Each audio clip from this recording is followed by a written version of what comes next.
বাংলাদেশের রাজনীতিতে সাংস্কৃতিক পরিবর্তন আনতে না পারলে শত সংস্কার করেও কোনো লাভ হবে না। আমাদের মধ্যে সহনশীলতা থাকতে হবে, অন্যের সাথে দ্বিমত পোষণ করেও তার প্রতি সম্মান জানাতে হবে, তার মতের প্রতি সম্মান জানাতে হবে এবং বাংলাদেশের শান্তিপূর্ণ স্থিতিশীলতা রক্ষা করতে হবে যদি দেশকে এগিয়ে নিয়ে যেতে হয়।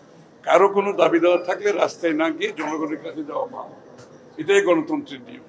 গণতন্ত্র না থাকাকালীন আমরা রাস্তায় গিয়েছি, দেশে যখন গণতন্ত্র আছে এখন থাকবে আগামী দিনে, আমাদের দাবি দেওয়া নিয়ে জনগণের কাছে যেতে হবে, জনগণের ম্যান্ডেট নিয়ে সংসদে এসে সেটা পাস করতে হয়।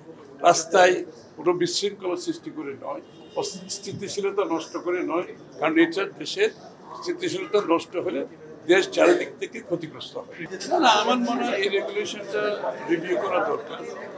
এটা তো একটা চয়েস, এটা একটা ক্যান্ডিডেটের তার নিজস্ব চয়েস, সে জোটেরও হতে পারে, সে নিজেরও হতে পারে, তাদের চয়েস।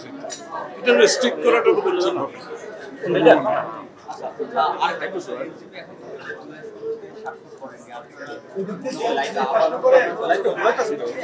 সেটা ওনারা বলতে পারবেন, আমি বলতে পারবো না, কারণ আমরা যে যাই করি আমরা আমাদের 31 দফা বাস্তবায়ন করবো, এটা আমরা জানি।